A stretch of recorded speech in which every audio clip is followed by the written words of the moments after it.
Last week, Dave, we discussed Yasser Arafat and what an enigma.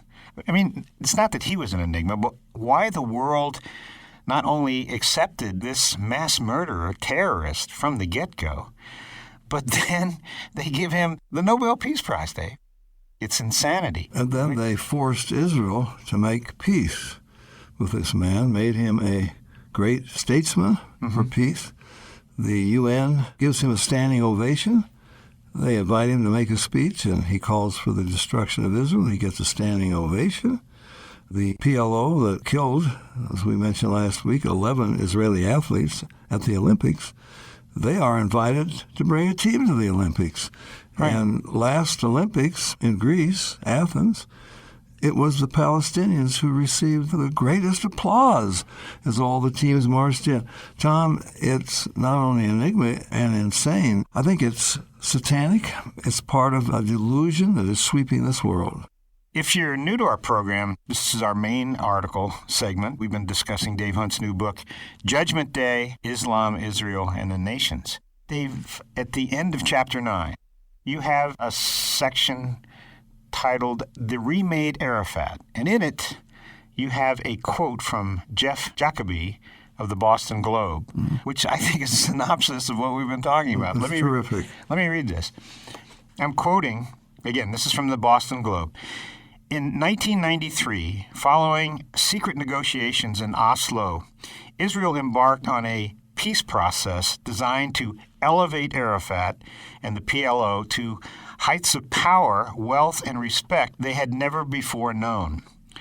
In exchange for Arafat's written promise of peace, quote, the PLO renounces the use of terrorism and other acts of violence, end of quote.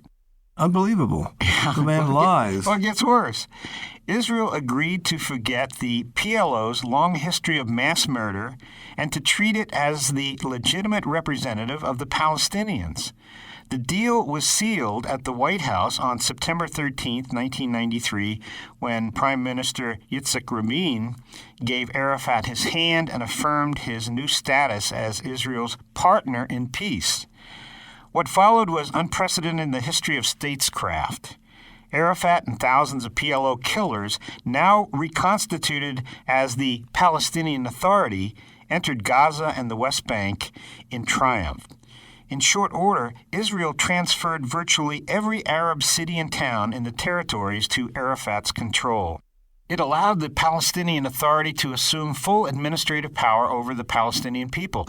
It not only agreed to the creation of an armed Palestinian Authority militia, it supplied the authority with weapons. Dave. It's insane, Tom. Right. It began paying Arafat a multi-million-dollar monthly allowance and lobbied internationally for additional financial support. Well, this was all because they believed his lies. Right. They should have known better.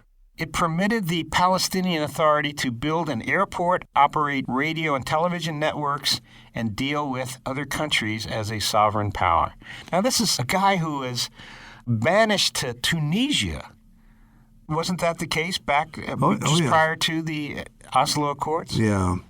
Sharon would have killed him in Lebanon, but Reagan insisted, let this mass murderer go free. Well, he didn't say it in those terms. Let's set him up as a statesman for peace. Tom, again, we already said it, but it's beyond comprehension. But the world accepts the lies of the PLO. They accept the revision of history that they make, claiming that they are the original Palestinians or descended from the original Palestinians when there never was such a people. And on the basis of the PLO lies, this is what really angers me, the world forces a peace upon Israel when Arafat has clearly said peace for us means the destruction of Israel. Now, of course, Arafat knows better now, but it's too late for him. But hopefully it's not too late for the rest of the world if they would wake up. Dave, at the end of that quote, there's another quote from Netanyahu. Netanyahu writes, or he wrote at that time, quote, "My party and I were virtually isolated in our warning that Arafat would not keep his word.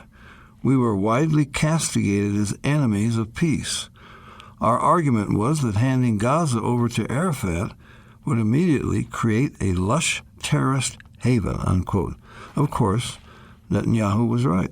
Now, starting at the beginning of chapter 9, you have a phrase in there, and you make a comparison between Chamberlain's appeasement of Hitler and what's going on in Israel right now. And by the way, Netanyahu and others are not for this, obviously, that quote. So there are some that don't go along with this in Israel. But the thrust, the pressure, is forcing the country to do these kinds of things. So what about this comparison between Chamberlain and what's going on?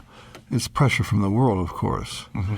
The UN, the European Union, the United States, and we've pressured them to pull out of Gaza.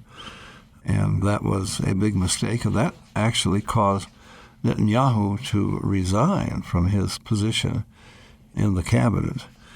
I just show some parallels because Chamberlain, oh my gracious, he's a pitiful figure. And with his umbrella and wing collars, he's become the symbol of appeasement. And appeasement doesn't work. You can't appease a murderer when he's in control of the situation. He has a gun to your head. But this is what the world is doing. And Chamberlain believed Hitler.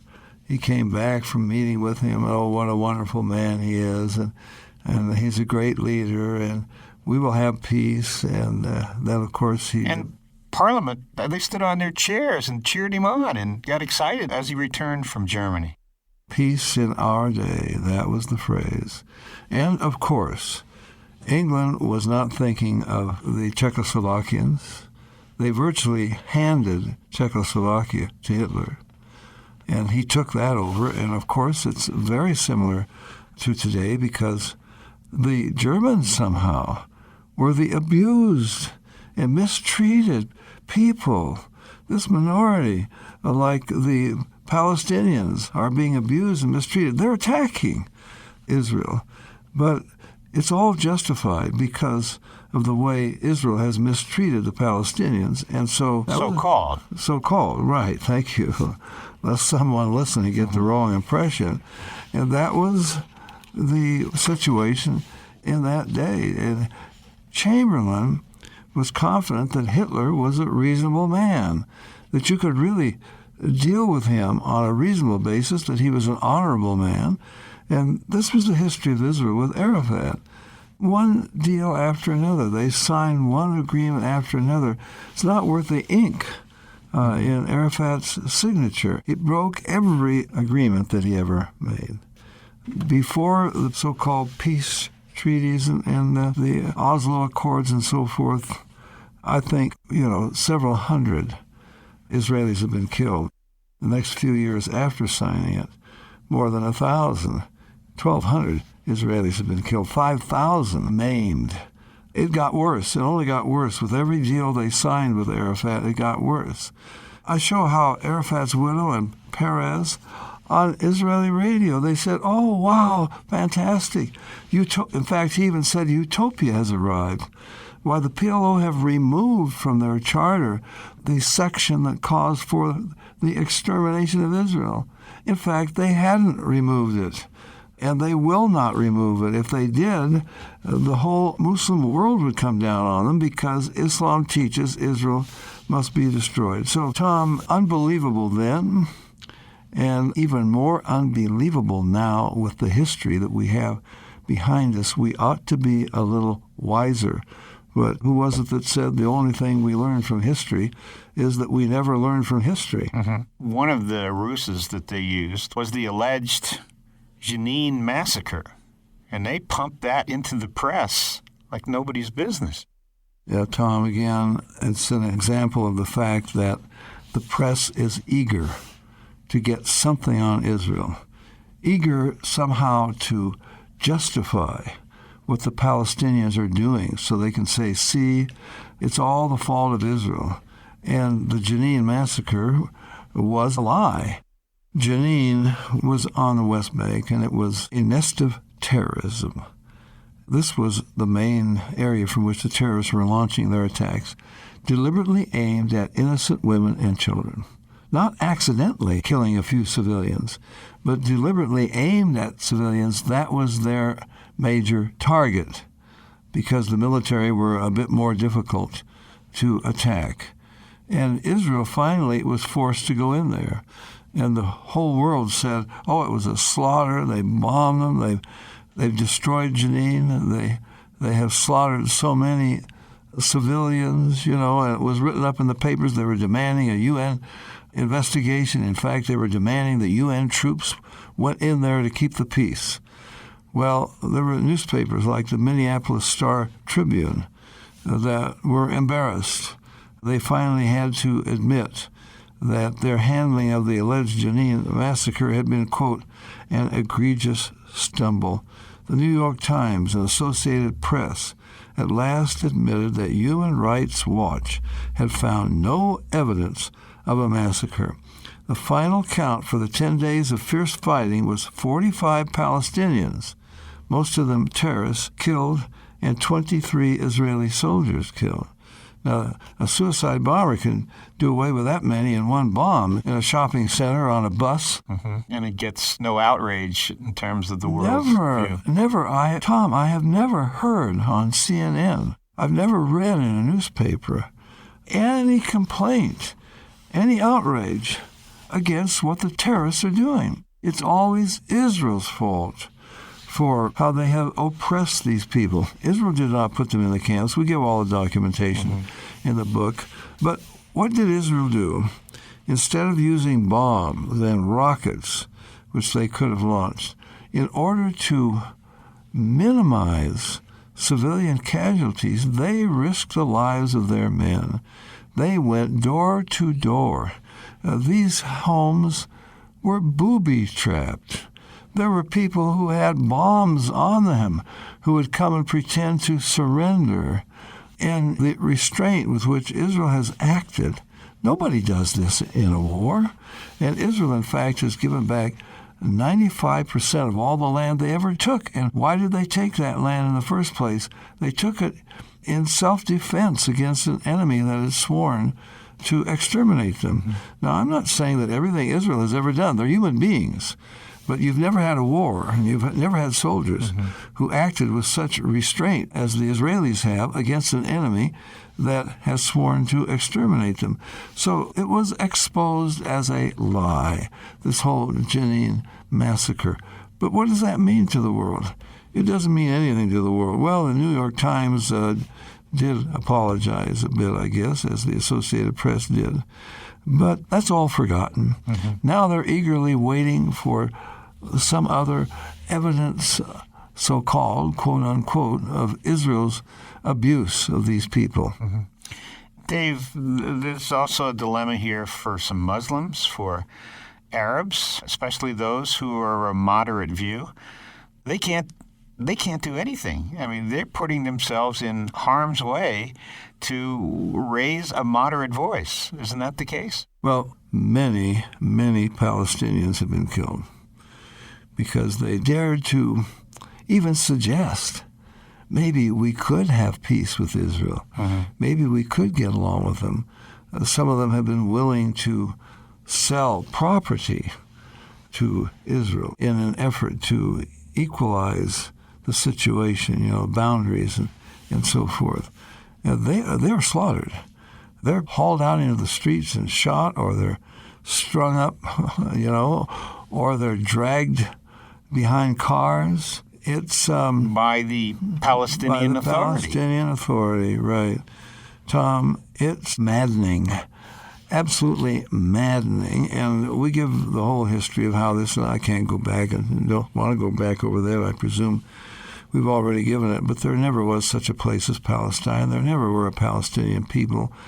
Just let me summarize quickly. The Arabs claim that they're descended from the original Palestinians and that this land belongs to them because they're descended from Ishmael. But wait a minute, Ishmael's father was Abraham from Ur of the Chaldees. He was a Chaldean. Ishmael's mother was Hagar the Egyptian. So you got a Chaldean father and an Egyptian mother. And when they arrived, before Ishmael was born, when they arrived in Canaan, it had already been settled, and you claim to be descended from the original Palestinians. Tom, it is such a lie. It is such a fraud. And the world accepts it. And this becomes the basis for the world opinion. Well, these Israelis, they've come in there and they're taking land away from these original inhabitants. They're occupying this land. Tom, you have churches who are doing this. The Presbyterian Church, as you know, is leading a movement among many churches to divest themselves from investments in any company that does business with Israel. They're trying to put Israel out of business. They're trying to destroy Israel just like the Muslims are. So, Tom, it's maddening. I guess I've said that before. What are you going to do? You speak out. You try to give the facts, and nobody listens. Well, few may be listening to us, Dave, but we're just going to give them the facts. Could you explain, foundational to all of this, well, really, the Quran is foundational to all of this, but what I'm getting at here is, based on all the deception that we've just articulated, there's the 1974 PLO plan of phases. What's that about? Well, Tom, first of all, you hear the cry. If you would just move the borders back to 1967, then that would solve the problem. That's all they want. But the PLO was founded in 1964. So what was it that they were attacking? Why were they attacking the Israelis? In those days, you had your 67 borders. It makes no sense. But the PLO is founded on the premise that Israel must be destroyed. These are Muslims, and this is what Islam teaches. And the 1974 plan of phases is just a 10-step plan. It calls for the destruction of Israel, and this is how we're going to do it.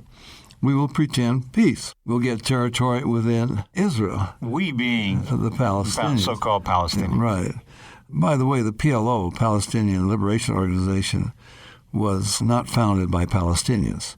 The originator was Gamal Abdel Nasser, the dictator of Egypt. It was not even founded by Palestinians. And we quote in the book many Arab leaders who said there is no such place as Palestine.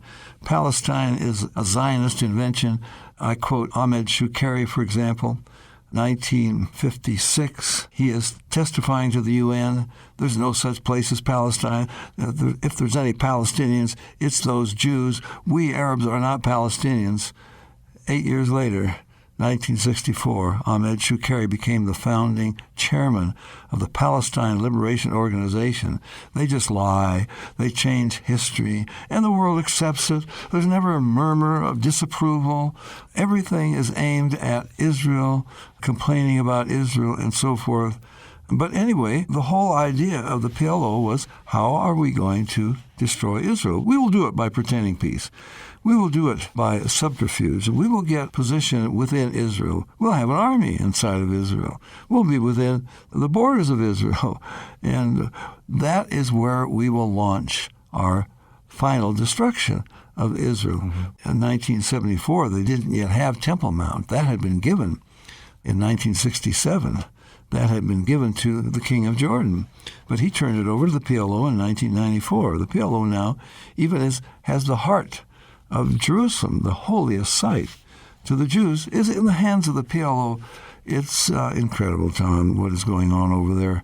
And the world opinion is governed by the media, which never reports the truth.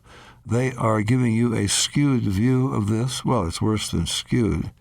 It's a lie. Well, Tom, I guess I've said that before. I get so frustrated. Who will listen to the truth, much less who will stand up for the truth?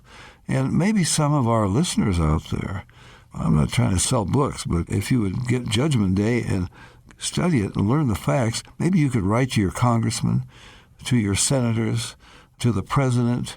Let us flood the president with letters and phone calls and turn him around so that he stops repeating this lie that Islam is peace. He doesn't have to say Islam is a false religion. Leave that to the rest of us. But neither does he have to say Islam is peace.